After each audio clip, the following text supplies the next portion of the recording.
Senator po. Tulungan niyo naman po ako. Isang buwan na po ako dito eh. Ay, hindi ka pinaalis kasi wala kang pambayad. Opo. Gusto ko na po makauwi sa amin eh. Well, go ahead and take care of this business, after which we'll see exactly kung hanggang saan to.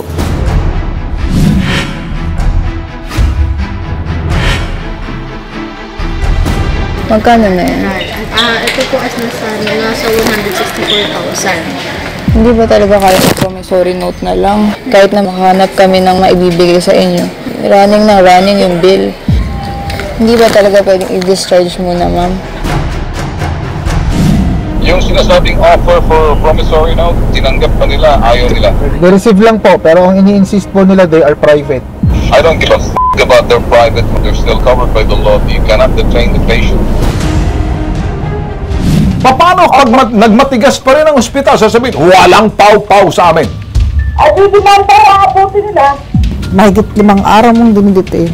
Reclusion perpetua yun.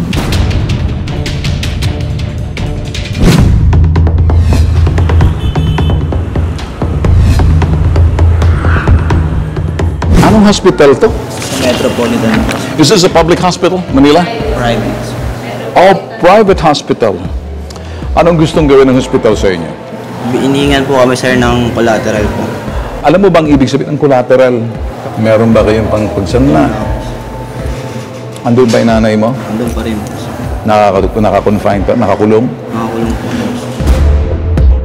I want you to do a surveillance on this, follow this guy, and then I'd like you to talk to the mom, and then after that, we'll go ahead and take care of this business, after which we'll see exactly kung hanggang saan to.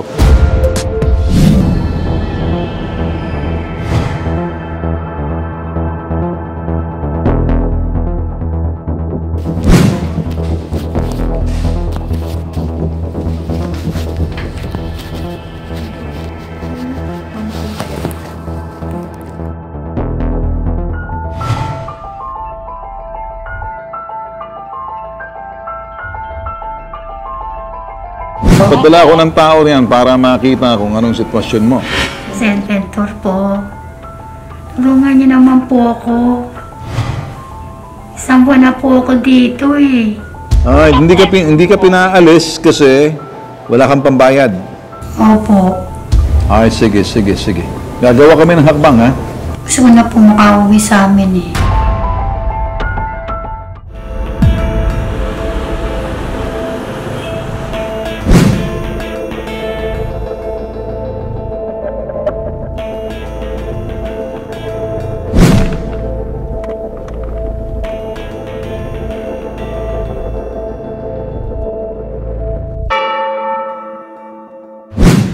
Magkano na yan? Ito po as nasa 164,000. Hindi ba talaga pwedeng i-discharge muna, ma'am? Kahit na maghanap kami ng mga maibibigay sa inyo. Running yung bill. Hindi ba talaga kaya promissory note na lang? Sa hospital, yung paunang bayad po. Kasi hindi naman pwedeng lahat or hindi mag-discharge po kayo. Wala talaga ika-cash out. Muna doon sa collateral. Ano bang collateral pinag-uusapan natin? If ever meron kayong land title yun, so Wala kaming land. Pinaka-safe po natin, tsaka mas mabilis na ma-approve. Okay, let's say, kaibigan na willing magpahiram sa inyo ng ATM, yun po, isa sa mga pwede po yung gawing option po. Mga ano ba, ma'am? Alahas ba? Tumatanggap kayo? Hindi po. Kasi kung alahas po, yung pwede nyo isandaan yun. Tapos yun na lang po yung pambayad nyo po dito sa amin. So yung DOH, ma'am, walang kwenta yun? Sa ngayon po, wala po talaga. Balik-report yun yung receive lang po namin siya. Ma-represent po sa medical director's office po. Then still, discretion pa rin ng management. Hindi talaga possible yung discharge muna. Yes. So nagpapakita ba ang hospital na matigas talaga? Yes sir, opo. Pero ang ini-insist po nila, they are private. I don't give a about their private or whatever private. They're still covered by the law. You cannot detain the patient. Yung sinasabing offer for promissory note, tinanggap pa nila, ayaw nila. Ayaw po sir. They-receive lang po, pero hindi po nila kinikilala. So what they're saying is, it's okay na tumambak, lumaking utang hanggang sa hindi makalabas yung pasyente kasi wala talagang pambayad. I want you to come back home, let's review the tape, and then the next step gagawin na natin, okay? Yes sir, apo.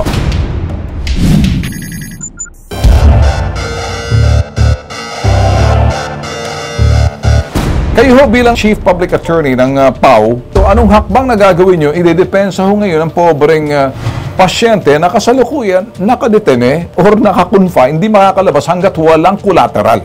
So, pwede natin pong i-refer po po sa Public Attorney's Office District, Manila para po makakuha ng demand letter mula sa ating abogado na i-refer po. Attorney, may question, ano? Paano pag nagmatigas pa rin ang ospital, sasabihin, walang PAW sa amin? At i-demand po ang abutin nila. Grabe ang penalty doon. Pag nangidnap o nag-detain, mahigit 5 araw mong dinidetain, reclusion perpetua yun. Kapag merong mga pasyente na dapat lalabas na, kinulang ng pambayad, ay palabasin, parang taxi yan, may metro yan eh. Mas malulugi ang ospital kung hindi na pauuwiin yan. Kaya merong batas ngayon na mag-promissory note o magprenda. At kung hindi naman kaya, ay talagang mga pangako na babayaran at huhulugan.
Yun lang, pinapunta rin. Pinapunta lang din kami ni Attorney Persida nga. Doon kung gusto din naman ng director. Doon na. Kung gusto din ng director na magpa-interview, okay lang din kami, sir, ha? Baka pwede nyo silang radyon after nung ano. Kung gusto lang po. Hindi naman po kami nagpupumilit po. Excuse muna ha. I-coordinate muna natin ha. Kapaba na po ba? Okay lang yun. Labas ka dun sa pinakalabas na dun sa highway.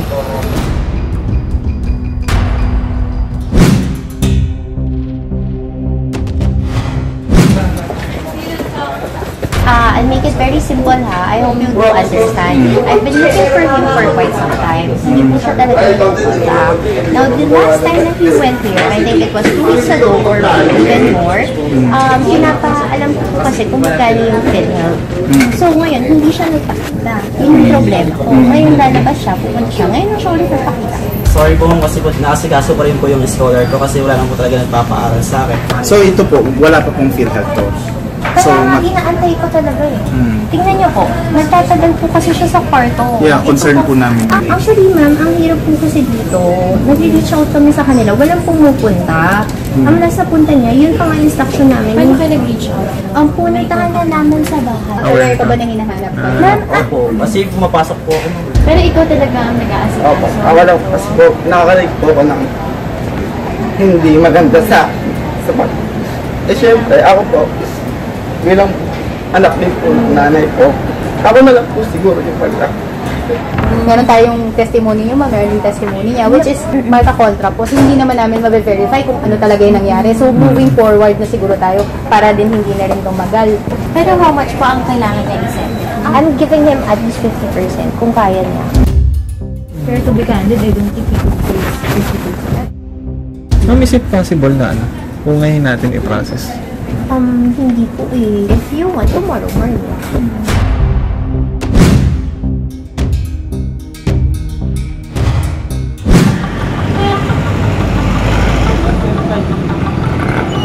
Kumusta na ba? Anong nangyari dyan sa hospital? Ano ba sa akin? Wala pa rin, sir. Naikipag-haggle pa sila. Gusto ng hospital, sir, 50% bayaran today.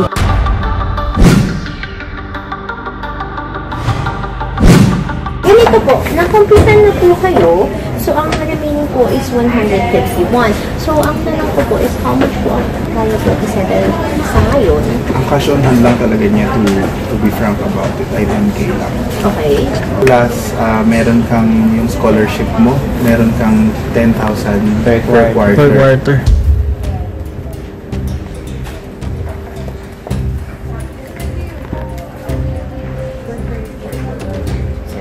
I can change po up until 6 months. 6 months.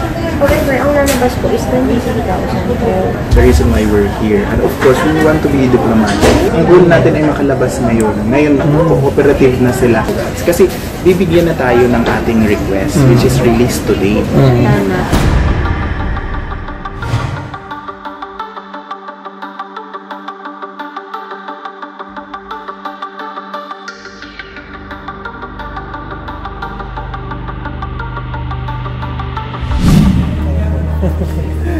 Konti na lang po.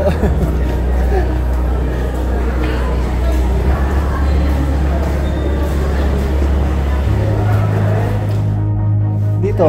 Ay, ulan sa atin, yung damit ng krus. O, katingin ko mo ma, ay wala na rin. Tanin? Okay na. Nakiusap kami na kung po pwede ay mag-execute ang pasyente sa pamamagitan ng kanyang anak na si Ronel ng promissory note. Yun na lang po, sa simula medyo hindi pa po ganun ka amenable ang hospital because nire-require nila sa amin yung 50% sana na or collateral. Pero yung atin po kasing kliyente, si Ronel, ay isa pong indigent member ng community. So wala talaga siya at all na maibibigay. So ayun, nagkaroon pa ulit ng mga pag-uusap at mga arrangement kung paano mag-meet halfway yung demand ng hospital versus yung capacity ng kliyente. Tinulungan kayo ng Public Attorney's Office, ng BITAG at ng iba pang mga sangay ng gobyerno para malampasan itong pinagdadaanan nyo ngayon. Pero dapat din po natin tandaan na ang hospital, business din yan. Kailangan din nila ng pera para magpatuloy ng mga panggamot na mga katulad natin may sakit. So yung obligasyon lang po natin na bayaran sila, huwag natin kakalimutan. So, Okay, Nay. Thank you po. Maraming salamat.